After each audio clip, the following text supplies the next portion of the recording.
하나님의 말씀 요한복음 7장 25절에서부터 52절까지 말씀입니다.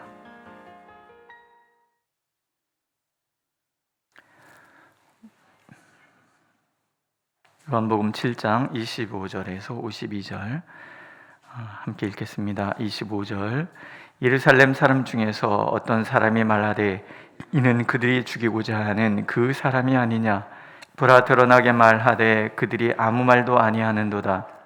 당국자들은 이 사람을 참으로 그리스도인 줄 알았는가? 그러나 우리는 이 사람이 어디서 왔는지 아노라. 그리스도께서 오실 때에는 어디서 오시는지 아는 자가 없으리라 하는지라. 예수께서 성전에서 가르치시며 외쳐 이르시되 너희가 나를 알고 내가 어디서 온 것도 알거니와 내가 스스로 온 것이 아니니라. 나를 보내신 이는 참되시니 너희는 그를 알지 못하나 나는 아노니 이는 내가 그에게서 났고 그가 나를 보내셨음이라 하시니 그들이 예수를 잡고자 하나 손을 댈 자가 없으니 이는 그의 때가 아직 이르지 아니하였음이로라. 무리 중에 많은 사람이 예수를 믿고 말하되 그리스도께서 오실지라도 그 행하실 표적이 이 사람이 행한 것보다 더 많으랴 하니 예수에 대하여 무리가 수군거리는 것이 바리새인들에게 들린지라. 대제사장들과 바리새인들이 그를 잡으려고 아랫사람들을 보내니 예수께서 이르시되 내가 너희와 함께 조금 더 있다가 나를 보내신 이에게로 돌아가겠노라. 너희가 나를 찾아도 만나지 못할 터이요 나 있는 곳에 오지도 못하리라 하시니 이에 유대인들이 서로 묻되 이 사람이 어디로 가기에 우리가 그를 만나지 못하리요 헬라인 중에 흩어져 사는 자들에게로 가서 헬라인을 가르칠 터인가? 나를 찾아도 만나지 못할 터이요 나 있는 곳에 오지도 못하리라 한 이 말이 무슨 말이냐 하니라. 명절 끝날 곧 큰 날에 예수께서 서서 외쳐 이르시되 누구든지 목마르거든 내게로 와서 마시라. 나를 믿는 자는 성경의 이름과 같이 그 배에서 생수의 강이 흘러나오리라 하시니 이는 그를 믿는 자들이 받을 성령을 가리켜 말씀하시는 것이라. 예수께서 아직 영광을 받지 않으셨으므로 성령이 아직 그들에게 계시지 아니하시더라. 이 말씀을 들은 무리 중에서 어떤 사람은 이 사람이 참으로 그 선지자라 하며 어떤 사람은 그리스도라 하며 어떤 이들은 그리스도가 어찌 갈릴리에서 나오겠느냐. 성경에 이르기를 그리스도는 다윗의 씨로 또 다윗이 살던 마을 베들레헴에서 나오리라 하지 아니하였느냐 하며 예수로 말미암아 무리 중에서 쟁론이 되니 그 중에는 그를 잡고자 하는 자들도 있으나 손을 대는 자가 없었더라. 아랫 사람들이 대제사장들과 바리새인들에게로 오니 그들이 묻되 어찌하여 잡아오지 아니하였느냐.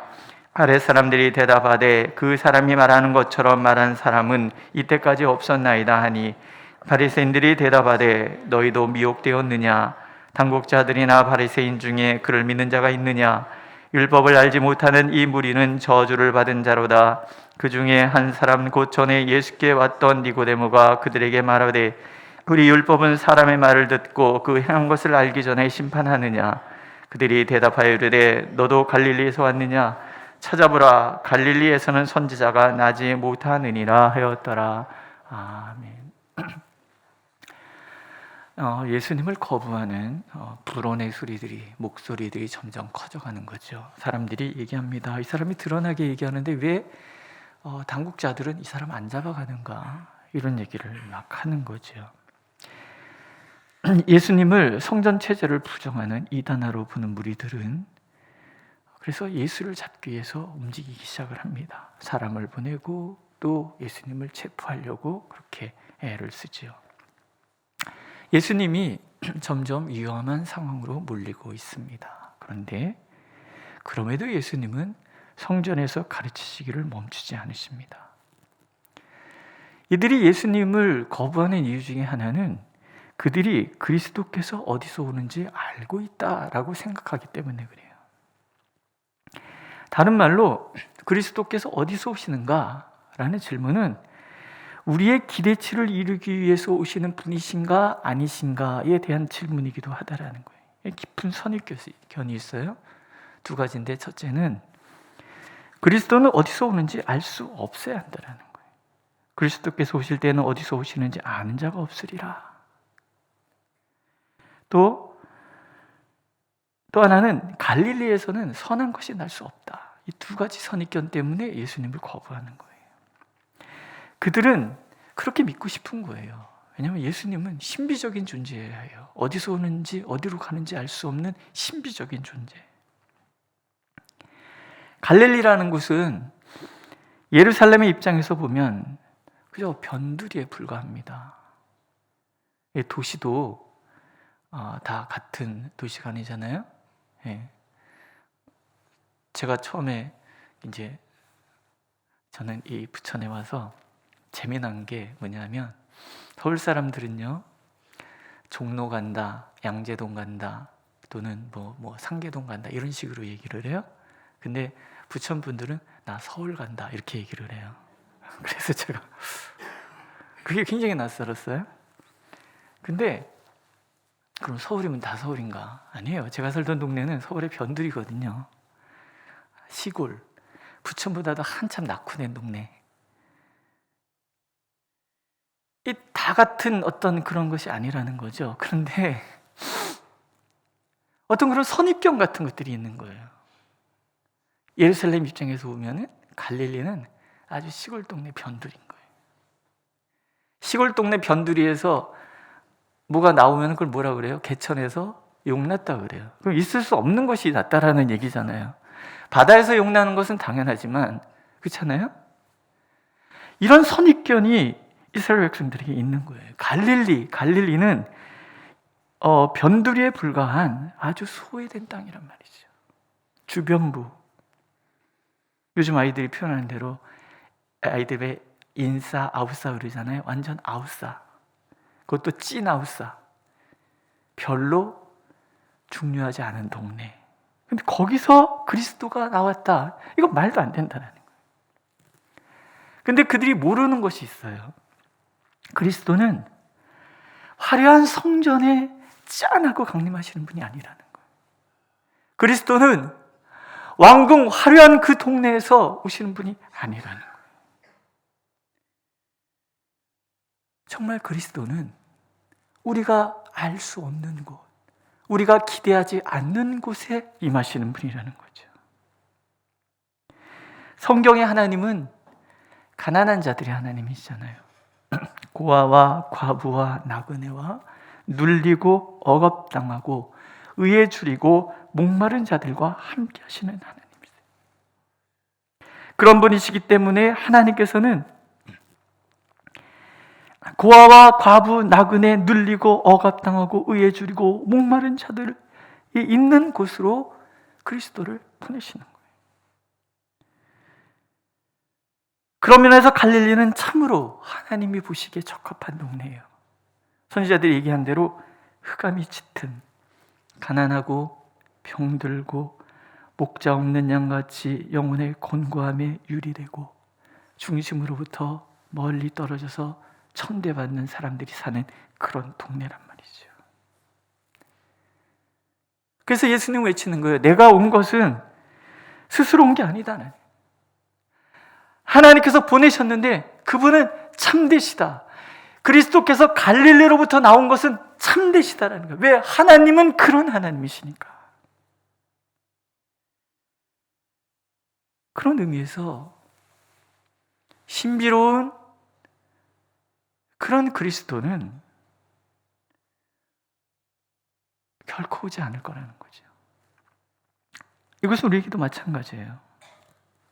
어쩌면 유대인들의 기대치나 우리의 기대치가 다를 바가 없을지 모릅니다. 우리가 예수를 믿는 이유가 우리의 욕망을 채우기 위한 그 기대치를 가지고 예수를 믿는다 그러면 우리는 예수를 만날 수 없을 거예요. 내가 원하는 성공의 자리, 내가 원하는 그 기득권의 자리, 군림하고 다스리는 자리, 화려하며 부유하며 권세로 거들먹거릴 수 있는 자리, 메시아는 그런 곳으로 우리를 이끌고 가야 하고 그런 곳에서 우리의 기득권을 지켜주시기 위하여 일하셔야 하고 그렇게 우리를 위해서만 일해야 된다 그러면 또 우리의 기득권을 영원히 잃어버리지 않도록 그렇게 지켜주셔야 하는 그리스도여야 한다 그런다면 우리는 영원히 예수님을 만날 수 없을 거예요. 그런 의미에서 성공주의, 능력주의, 물질주의에 살을 펴는 현 세대는, 그래서 약육강식과 무한 경쟁의 시대에 살고 있는 우리에게 나고자와 함께 하시는 하나님은 굉장히 불편할 수 있어요. 그러나 만약 나의 욕망의 기대치를 충족시켜줄 그리스도를 찾는다면 우리는 어디를 가도 그리스도를 만날 수 없다라는 거예요. 예수님 말씀하시잖아요. 너희가 나를 찾아도 만나지 못하리요, 나 있는 곳에 오지도 못하리라. 오늘도 여전히 예수님은 갈릴리로 오시는 거예요.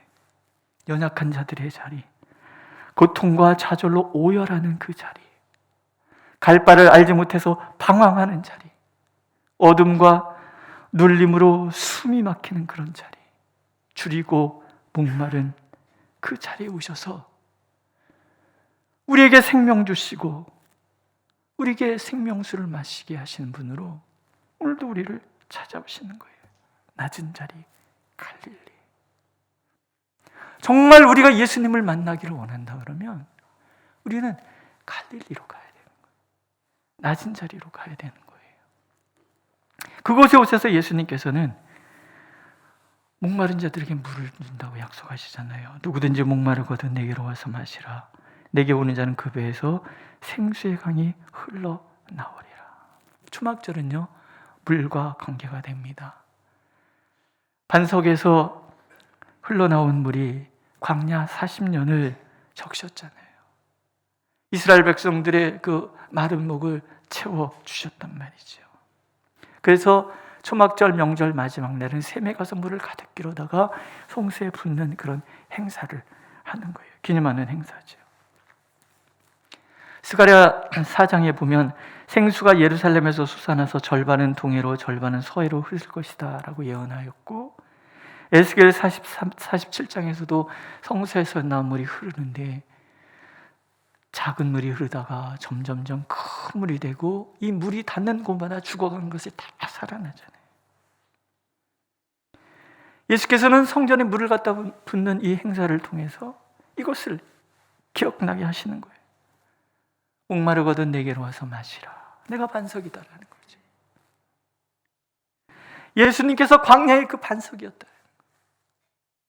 예수께서 바로 온 세상을 살리는 생수를 주시는 그런 분이시다라는 거예요. 스가랴서의 예언이나 에스겔서의 예언이 또 광야에서의 그 반석은 바로 예수님 당신을 가리킨다는 것을 그렇게 크게 외치고 계시는 거예요.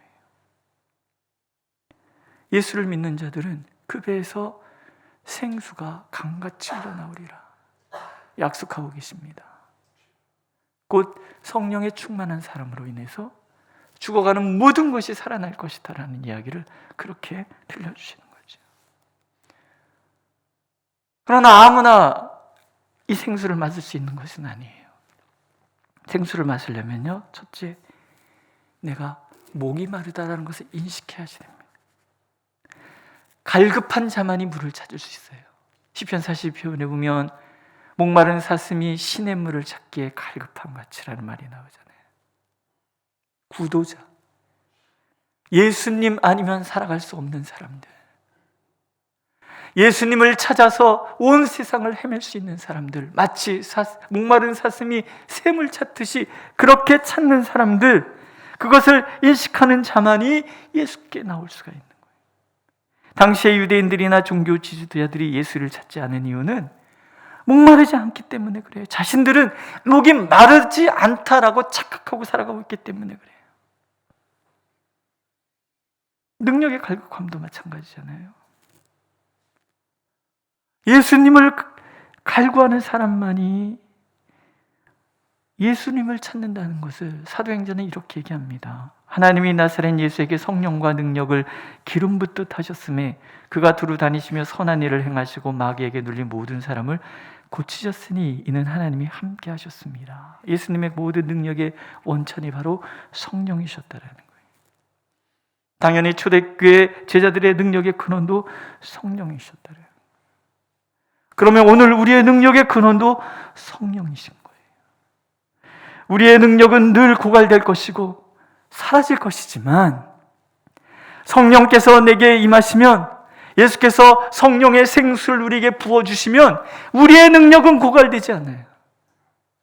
우리의 능력이 아니라 성령의 능력이기 때문에 우리의 생명은 늘 생동감이 넘치게 될 수밖에 없어요.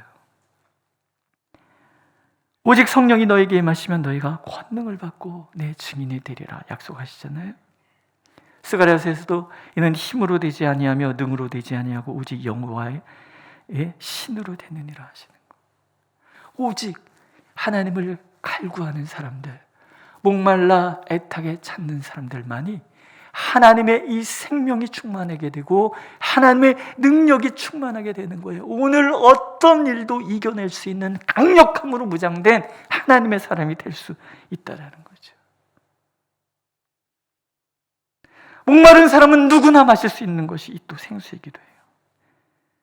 너희 모든 목마른 자들아 물로 나오라. 돈 없는 자도 오라. 너희는 와서 사 먹되 돈 없이 값 없이 와서 포도주와 젖을 사라. 선지자를 통해서 말씀하시잖아요. 누구에게나 열려 있어요. 하지만 찾는 자만 마실 수 있는 것이 이 성령의 생수라는 거죠. 유대인들의 한 부류들이 이런 사람들이 생기기 시작하는 거죠. 그리스도가 온들 이분보다 더 표적을 행할 수 있겠느냐. 대표적인 사람이 니고데모잖아요. 율법은 말을 듣고 행한 것을 알기 전에 심판하느냐. 자기는 경험하여 알았다는 거. 거듭남이 무엇인지를 알았단 말이죠. 오늘도 하나님께서는 이 생수의 자리로 우리를 초대하고 있는 거예요. 이 생수는 모든 것을 살리는 거죠. 나를 믿는 자는 성경의 이름과 같이 그 배에서 생수의 강이 흘러나오리라. 에스겔 40장을 보세요. 아까도 말씀드렸지만 이 물이 닿는 곳마다 모든 것이 다 살아나는, 성령이 충만해지면 모든 것이 살아나는 거예요. 믿으세요? 오늘 내가 고민하고 근심하고 염려해서 내 영혼을 갉아먹는 그것조차도 성령이 임하시면 다 살아나는 거예요. 다 일어나고 다 회복되고,